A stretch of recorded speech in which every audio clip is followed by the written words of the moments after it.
अगला सवाल नंबर 23 दिया हुआ है। लिखा है एक समकोण त्रिभुज में समकोण बनाने वाली भुजाएं 5x और 3x माइनस 1 सेंटीमीटर हैं। यदि त्रिभुज का क्षेत्रफल 60 है तो इसके विकर्ण की जो है लंबाई ज्ञात करनी है। तो हम सबसे पहले यहाँ पर एक समकोण त्रिभुज बना लेते हैं। ये हम यहाँ पर एक समकोण त्रिभुज हो गया। अब इसको कह रहा है कि जो समकोण बनाने वाली भुजाओं की वैल्यू है, एक की 5x है, एक की 3x माइनस 1 है।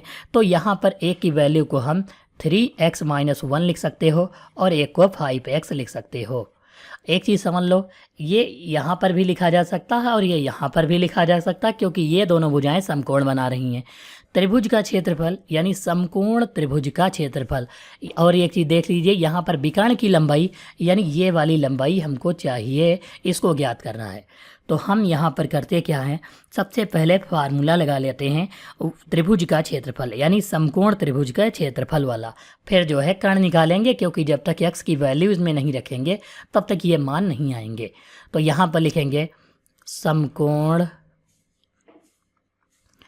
त्रिभुज का क्षेत्रफल बराबर 1/2 आधार गुणे लंब या फिर ऊंचाई लिख सकते हैं। क्षेत्रफल 60 है, 1/2 गुणे आधार 3x माइनस 1 हो जाएगा और गुणे लंबाई जो है कितनी हो जाएगी, लंब 5x हो जाएगा। यहाँ पर इस वाले 2 की इससे गुणा हो जाएगी और ये 5 जो है इसके बटे में जाएगा, यानी 5 से हम भाग दे सकते हैं। तो 5 से भाग करेंगे, 5 एकम 5 दूनी 10 हो जाएगा, 12 आ गया। इस 2 की गुणा होगी तो 12 दूनी कितना हो जाएगा, 24। और बराबर लिखेंगे x की गुणा इससे तो 3x स्क्वायर माइनस x हो जाएगा। ये 24 उधर जाएगा तो माइनस का हो जाएगा, 3x स्क्वायर माइनस x और माइनस का 24 बराबर 0 कर लेंगे। अब यहाँ पर देखो, 24 की गुणा हम अगर 3 से कराएंगे तो 24 यहाँ 72 होता है और 72 के ऐसे गुणनखंड करना है कि 1 आ जाए घटाने पर। तो 9 8 72, 9 से 8 घटाएंगे 1 बच जाएगा। यहाँ पर हम लिखेंगे 3x स्क्वायर माइनस का 9x और प्लस का 8x लिखेंगे, तभी 9 से 8 घटाएंगे 1 बच जाएगा। माइनस 24 बराबर 0 लिख लेंगे। 2 पदों में जो है कामन लेंगे, तो यहाँ पर 3x कामन लेंगे तो x माइनस, देखो 3 3 9 हो जाएगा यानी 3 बच जाएगा।